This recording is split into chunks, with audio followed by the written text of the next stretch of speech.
Hi, I'm Pete from Project Heaven. You may or may not know, but we actually do historic race support, and we're here today for some historic racing at Donington. We're just about to go through all the pre-race checks, and we'll go through that now and show you the checks that we do just as we're about to enter the race. So we've already done our full race checks before we got here today, and then today this is just the last few things we go through just before we enter. So Hugo's going to help me with this. So first of all, fire extinguisher armed. So check that's armed. Windscreen clean. Okay. Mirrors clean and adjust. Check tyre pressures. We obviously set them a bit low because the tyre pressure increases when they run. Wheel spinners, so you need a copper hammer. That's good.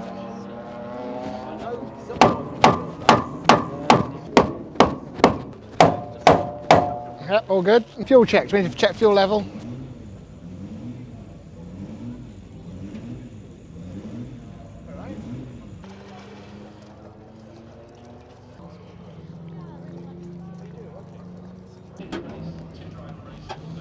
Okay.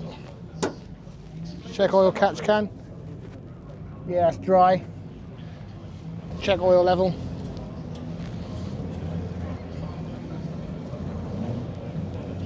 Check coolant level.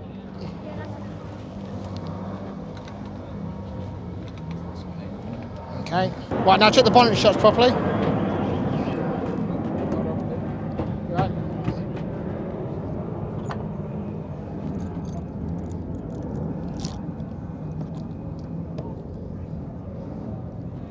Kill switch working. Check seat belts are okay and ready. All correct. Also check gauges work and something else. Yeah.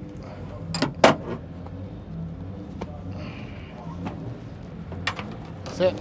Check the handbrake works. Next thing we need to do is to start it up, warm it up, make sure the gauges are working and coolant is okay and oil pressure is okay, and then we won't do that until we take it to the staging area.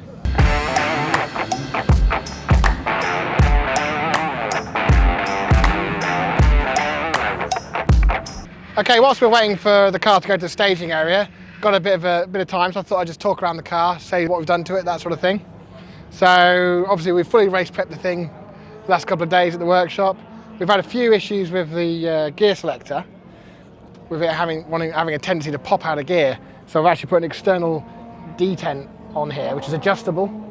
So hopefully that'll mitigate the issues we've had with jumping out of top gear, out of third gear there, which obviously we really don't want to happen. So I've got my fingers crossed that's okay. We've tested it though. We've already taken it and tested it on a couple of test days and it's been fine. But that's one thing I've got to watch in particular. Other things we've done, we've given it a full service. Obviously, we've been through, double checked all of the levels on everything, tuned the carburetors again, because we had another thing we have a little tendency with. It does have a tendency to foul plugs on warm up. And that's because inside the carburetors, these Rochesters that we've got to use, there's a thing called a jet block or a valve block, and in there, the only way to adjust it is to physically drill it. So it wouldn't run at all originally, and we slowly drilled bigger and bigger and bigger, and we've probably just gone a little bit too far on the idle circuits. So yeah, it's okay, but after say half an hour of warm up, you might start to foul plug. So one thing we're going to do is we're going to warm it up soon before we go out, and then we'll just give it a fresh set of plugs. So when he's in the staging area, he's ready to go. He's not going to have any worries there. Anything else we've done in particular? Just general race preparation and making sure everything's all good. So hopefully we're going to have a really good day today. And it's an exciting event, a lot of historic cars here, beautiful weather. So we'll see how we get on.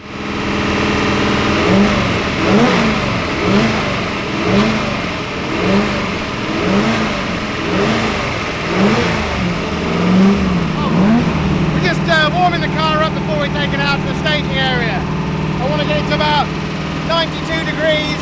So it's nice and hot. We'll shut it down, we'll change all the plugs, and then there shouldn't be any issues.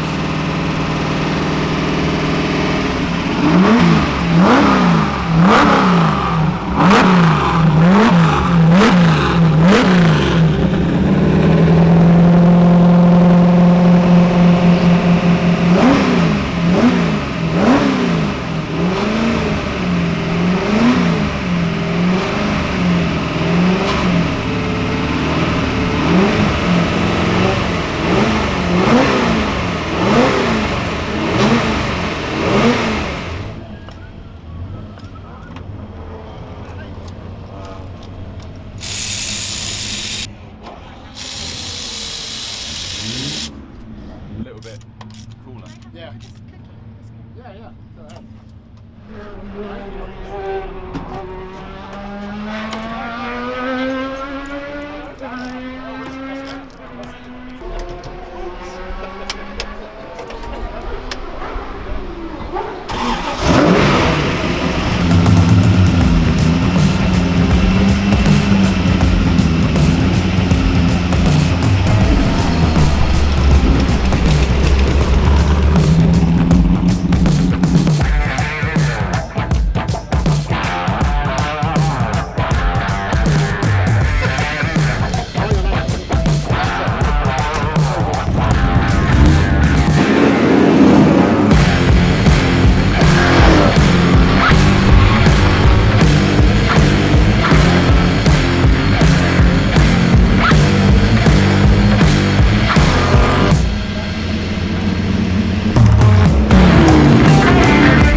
Okay, so we're back from qualifying now. It went really well. The only thing, we had a slight clutch issue. We've adjusted that. No problem at all now, all sorted. We're just going to prep the car again now for the main race, which is on in about an hour. So it's just like checking tyre pressures, checking fluid levels, going through the car, checking everything's tight, and then we should be good to go.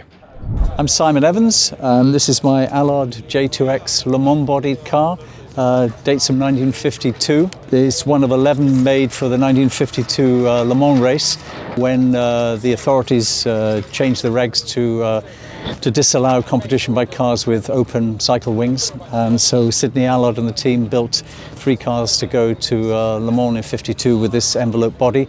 Really, the car was designed to really just last for 24 hours. Good on the straights, not so good on the corners. It was in bits when I bought it, which was about 6 years ago. And it's taken that amount of time to get the car into sort of racing condition. This is the first serious outing with the car, first race with the car. So it's taking a bit of getting used to. I started racing about 7 years ago. So I was very much a late starter, something I always wanted to do. I started in Formula V, single-seater, which was a 4-cylinder air-cooled Ferdinand Porsche engine. Good way to start, teach you some track experience and how to handle a car on the circuit. Did a couple of seasons in that car, and then bought parts for a special car called the George Phillips Le Mans TC, which is the 1947 car, which was a replica built on a TC chassis. But George Phillips was a motor racing photographer in the late 40s who was a works driver for MG and realized that an MG TC wasn't the most aerodynamic of cars. So they had Sid Enever of MG design an all-enveloping aluminium body for that car, and they took it to Le Mans in 47, where he did pretty well. So we rebuilt that car because it was destroyed in an accident. We rebuilt it from scratch using models and period photographs, and we had successful 3 or 4 seasons in that, racing in revival and eventually going back to Le Mans. First time a TC had raced at Le Mans since Phillips was there in 1947. Sold that car and then rescued this. All the bits had been gathered together by the previous owner, who was intending to put it together for his own use, but as is often the case, never really got used to it, never got round to it. And so we bought the car, and it's taken 5 years really to bring it to this point. So the car is definitely a bit of a handful on the circuit. We've got a 5.4 litre Chrysler Hemi V8 in here. The legend is that Sidney Allard was acquainted with Carroll Shelby, and Sidney Allard's thing at the time was putting large American blocks into small British sports cars, and that's allegedly what gave Carroll Shelby the idea for what eventually became the Cobra. So with this car, which weighs just over 1,000 kilos, we're developing close to 500 brake horsepower, but we're on drum brakes and skinny tyres, with pretty heavy steering. So the car is, we're still developing it, but it tends to wander at speeds that's anything over about 120 miles an hour. It needs a lot of muscle power in your arms to get it around the corners. Great on a straight line, but it's definitely a different driving technique from anything else that I've driven on the circuit before, and pretty unusual. I've recognised my limitations in terms of driving this car. So today at the RAC Woodcut Trophy at Donington Historic, it's fortunately a two-driver race. So I've got Tom Hardman doing the heavy lifting. Tom is an experienced pre-war racer. He's been racing since the age of about 14 or 15, I think, and he's putting in a lap time which is about 10 seconds faster than me on this circuit, even though he's probably spent a little less time in the car, so it's pretty useful to have Tom around.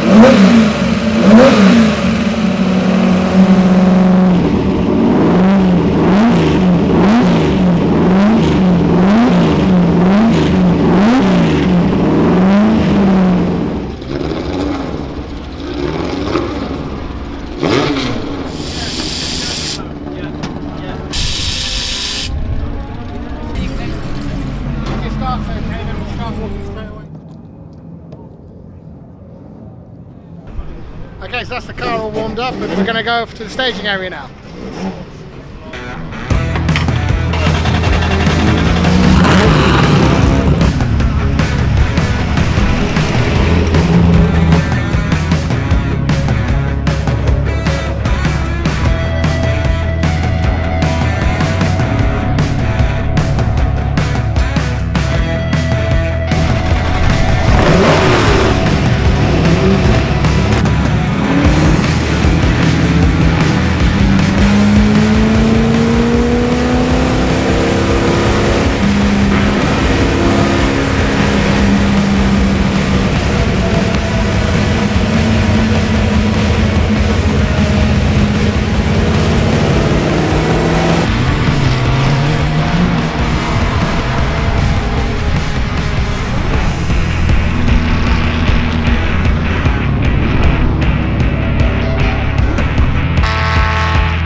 Okay, so unfortunately there was an incident on the track, so the race got finished early, but Simon got a good bit of driving in there and he had a really good time, so that's all good. We'll take it back to the workshop now, go through it, make sure everything's okay, and then we'll be back at Silverstone in a couple of weeks.